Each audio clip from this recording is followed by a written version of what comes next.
All right, if you're even thinking about buying or selling a home this year, you're going to need a whole new playbook. Seriously, the market has shifted, the players have changed, and in this breakdown, we're diving into the latest data to give you a clear, actionable guide for 2024.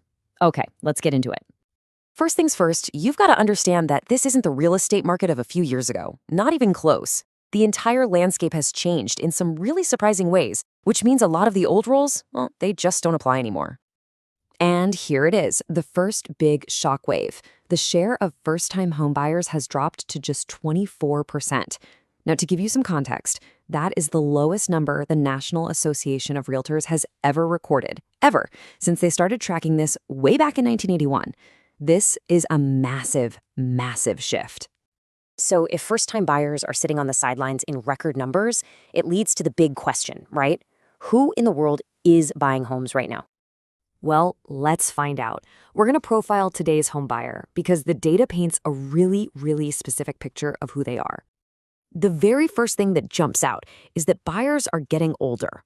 I mean, look at this. The median age for a first-time buyer just jumped to 38. And for a repeat buyer, it's now 61. Both of those are new all-time highs. And it tells us that buyers today are much further along in their lives and careers than we've ever seen. And if we look at who's actually in the house, we see another huge change. Yeah, married couples are still the majority.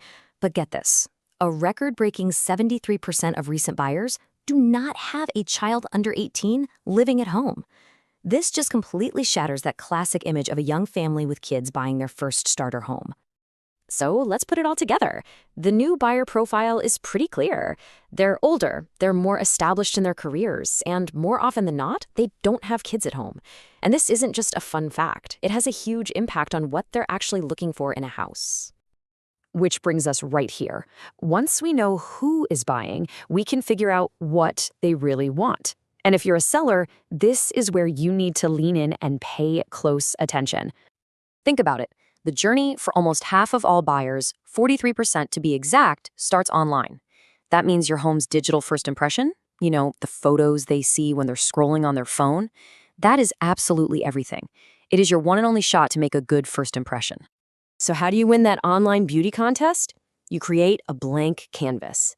The advice is simple, but it's crucial. You've got to declutter like your life depends on it to make rooms feel bigger. Slap on a fresh coat of neutral paint and deep clean the kitchen and bathrooms until they sparkle. Why?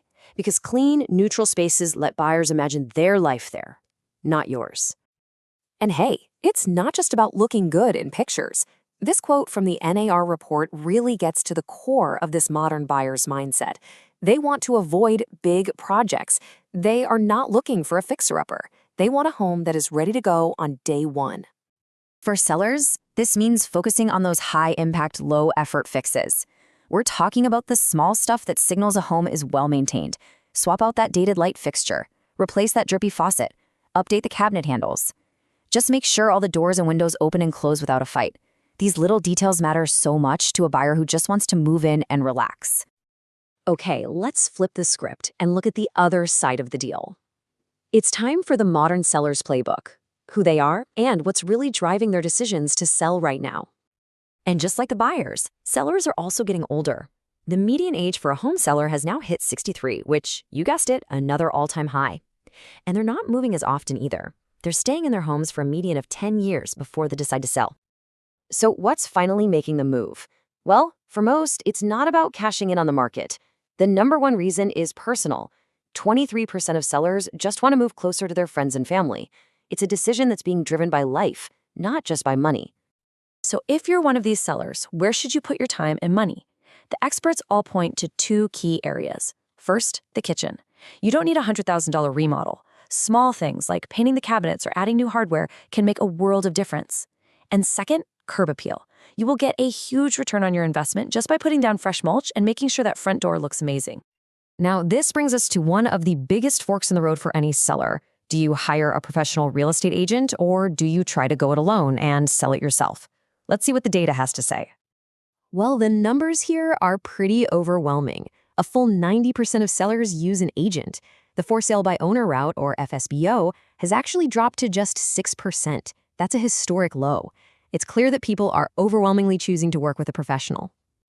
And this slide right here probably explains why. Just look at this price difference. It's stark. In 2023, the median home sold with an agent went for $435,000. The median home sold by the owner, only $380,000. That is a massive, massive difference. Let's just put a fine point on it. That gap adds up to $55,000. So while sellers might think they're saving a few bucks on commission by doing it themselves, the data suggests it could end up costing them way, way more in their final sale price. Okay, we have covered a ton of ground here, from who's buying and selling to what they're really looking for. So let's pull it all together and talk about what your next move should be. The big takeaway from all of this is pretty simple. The game has changed. If you want to be successful in today's market, you need a new playbook, one that's built for the very specific priorities of these older, more established buyers and sellers who really value convenience and quality above all else. And that really brings us to the final challenge, doesn't it, for anyone thinking about jumping into the market today. So I'll just leave you with this question. In a market that is this specialized, where buyers demand move-in ready and sellers are making these huge life-changing moves, what's your winning strategy going to be?